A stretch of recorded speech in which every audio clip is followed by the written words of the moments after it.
I've finally done it. I figured out how to pace and plan a session, and it only took me almost 10 years.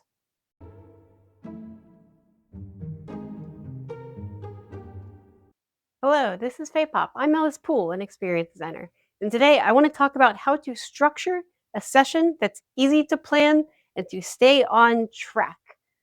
This is one of the hardest skills for any game master because you always run into one of two problems. Either you don't plan enough and everyone's bored or it's stretched out and it's awkward, or you plan too much, which is time you're wasting through your week, and the players aren't going to get to everything. Yes, you can recycle it for later sessions, but it feels really bad and it's overwhelming, and you have to decide whether you want to keep people longer or just cut it to next week. But that brings up another hard problem. Where do you cut it? Does it still feel like a satisfying story if you just pause in the middle? And at least you have to finish a combat. No one will remember their turn, and it's a lot to set up.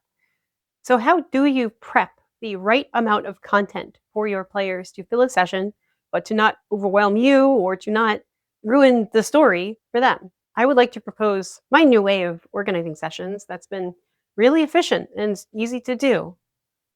I would like to propose the 3-act session. The purpose of Act 1 is to establish the people, the place, and most of all, the premise of the session. What are we going to do today? This works for long-form campaigns and for one-shots. If it is the first session of a campaign, you're going to spend more focus on the core characters, the players. Who are they? Maybe give them some time to breathe and interact. If it's a well-established campaign deep into it, you would introduce the new place they're visiting. They've just arrived at a new city. If it's a one-shot and you really want to get to the point, you need to introduce both. The characters don't get as much time, and you need to establish the place we're going to be exploring this session. This could be more like the 5-room dungeon. We're at the gates of the castle, and we just get some exposition description of what this place is, what's bad about it, and why we have to go in. So here you'd be seeing that fortress and its guards from the outside. We're getting hints of style. We're getting hints of place, whether that's the keep or the city or just the players hanging out in a tavern. This is where you'd set up things like your tone, your genre, your rating, signpost that stuff. And if you've ever looked at a streaming service and seen those short movie descriptions of the premise, that's the kind of thing you would set up in Act 1. So Act 1 is about raising those fundamental questions. As players go through Act 1, you are raising those central mysteries and questions and concerns, such as, could this group of players work together? Or, is something going on in this city? Or, how are we going to stop what's in this fortress? Act 1 is about introduction. Act 2 is about investigation. The purpose of Act 2 is to explore and discover and experience different encounters, yes, big bombastic fun moments, but also to start gathering information and context about what's going on. Act 2 focuses on the unfamiliar world. Usually Act 1 ends with you entering the new area of Act 2. This could be seeing a new area or seeing the same area in a different way. This area should now feel strange, not necessarily safe, unknown. While that means exciting adventures and scary traps and puzzles or interrogating characters to get to the bottom of a mystery, players are slowly piecing together a puzzle of context until they understand what this full place is or what's really going on here. Let's go back to our 3 examples. In our first one, players are just getting to know each other in a tavern at a festival. Well, Act 2 starts when the festival is attacked and they can see through the tavern windows. Things are set on fire. Performers are running scared, dropping their juggling balls. And there's a cult moving in, trying to steal people's money and scare them out of town. Will the players act? The tavern needs to be evacuated. In our second example, players entering a new city as one of many stops on a campaign. They've enjoyed it, they've explored it, gone to some shops, but things seem odd here, and a few characters have been discussing rumors. They say the old lighthouse is haunted, and the players have decided to go check out the old lighthouse. Act 2 would involve talking to all the spooky sailors and exploring the lighthouse itself. Build the tension here by exploring the docks district. What's in the old lighthouse? What do all the old sailors say? And where do they go at night? Can we peek around the back alleys of mysterious bars and offices? And in our third example, one shot, we've been peeking around the inside of this fortress after taking care of the guards out front. We've seen their mysterious ritual rooms and taken out a few more of them. We've explored some side offices and maybe found a little bit of treasure. And under the throne of the kobold's king, you see a diary. This is no king kobold at all. This is a human barbarian who happened to have a dragon skull who wandered in and tricked them all. And now they bring him treasure every day. He's playing them all for fools. And on the day of the great volcano eruption nearby, when they all leave their posts, he's going to take all the treasure and leave. Act 2 ends where they have that answer. They understand what's going on. And it's time for the players to do something about it. Act 2 is about discovering the surprises. Act 3 is about the players deciding what happens next. Act 3 is about player decision and choosing how this ends. This is usually a culmination of everything we've learned so far into a confrontation. As a GM, you usually have the least planning to actually do here. It's usually up to the players. Just be aware of the places and people involved and understand how they might react to whatever the players decide. So yes, this is usually a boss room, but it doesn't have to be. Could even be the same places you've already seen, maybe back to the same location as Act 1. But now the players come into it feeling differently because now the players are informed. They understand what's going on. Even if the place they're in is unfamiliar, it feels familiar enough to them. They have their bearings going into it. Even if there's a surprise twist, the players should have a sense of what it's going to be. That way they feel smart and accomplished. Let's go through our 3 examples. The players have stopped the cultists attacking the festival main ground outside the tavern, but they know from one of the cultists they are planning a big ritual in the big top tent at the next toll of the church bell. Rather than be surprised as a fight starts around them, this time the players can go in and start it on their terms. In our city example with the haunted lighthouse, players understand what's happening at the docks and can find the secret seaside cave under the lighthouse and confront the source of the so-called haunting. I assume this is a Scooby-Doo thing. They won't let the old sailors be running up town that easily.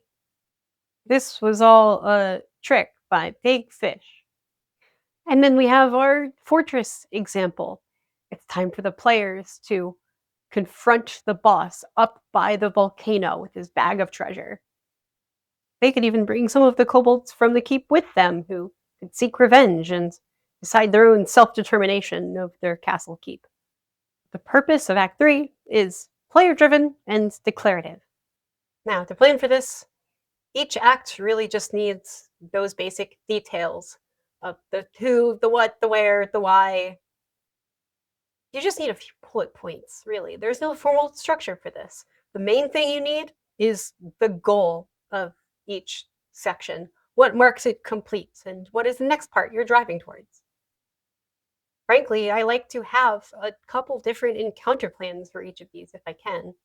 Sometimes I'll even do it on the fly.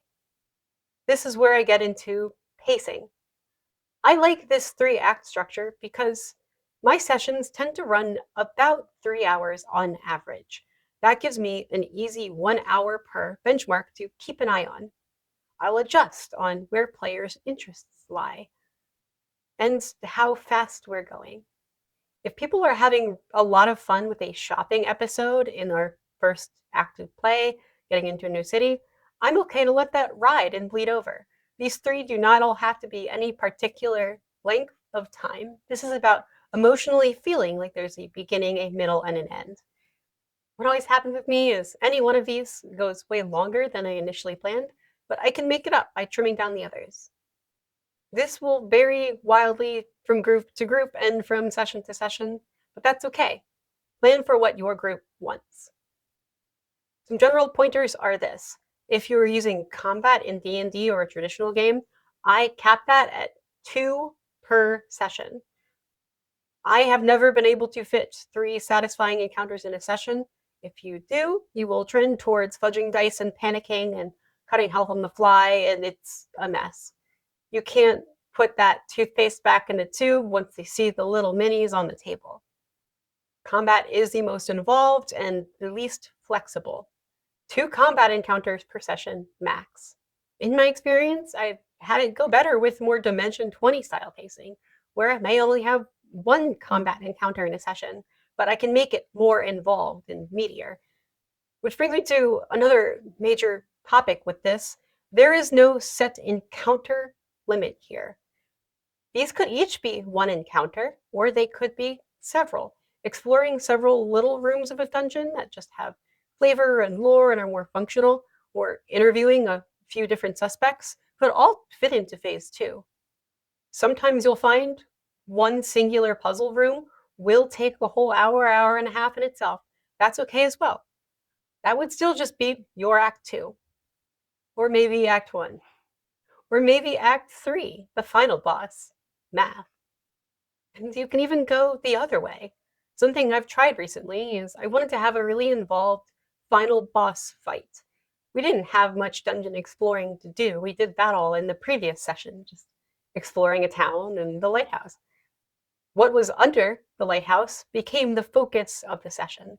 So I had a short expositional pre-show scene with a couple old rooms in a temple, exploring some context for what was going on, and then a 2-phase boss fight based on what was depicted by the old mosaics. A 2-phase boss fight was able to fill both Act 2 and Act 3. Act 2 was a surprise, figuring out the mechanics of this place. They had a big spinny whirlpool, which was a blast.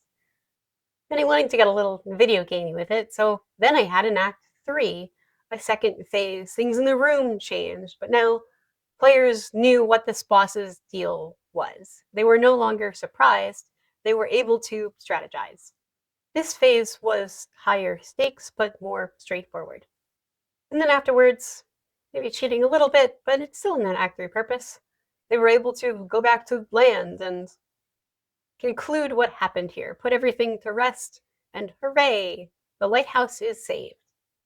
At its core, this 3-act structure is about your players building understanding, competence, and mastery of some new story or mystery or challenge, which I think fits really well into the plot structure of most tabletop RPGs, certainly the adventure ones. And as long as you're hitting these emotional beats, it will feel really satisfying. But if I needed, I could trim that down. I could only use the first phase of a boss fight, and if we were out of time and I just wanted to use those last 20 minutes to maybe go back and celebrate and inform the town about the truth, we could have ended it after that first phase, and the players would be none the wiser. My Act 3 would just be turning in the quest and sort of role play, aftermath, come down. And with all of these plans and sessions, prioritize hitting that emotional arc. You can accordion your sections to fit the time you have and the interest players have. In the session I ran under the lighthouse, I could have cut any pre-show exposition areas and gone right into combat in Act 1. Then I could have used Act 2 for the second phase, and Act 3 could have been returning to town, telling everyone what happened there, and that social celebration. Or what I did do, where I kept Act 1 as is, Act 2 was a very involved boss fight, and then I didn't have a distinct second phase. I cut that for time. It didn't really make a difference. And Act 3, we did get to go back and celebrate and roleplay the consequences of having saved the lighthouse. With all of this, I've been very vague in the details. What does exploring the keep mean for an Act 2 section? One room or several? It all depends on your players, what encounter types they like, how much time you have, and you can adapt it on the fly. The important thing isn't the architecture of any dungeon, it's the heart of a hero. It's your job to help your players find that in themselves. Give your acts goals and hit those goals, and you'll be fine. At least that's my working theory, anyway.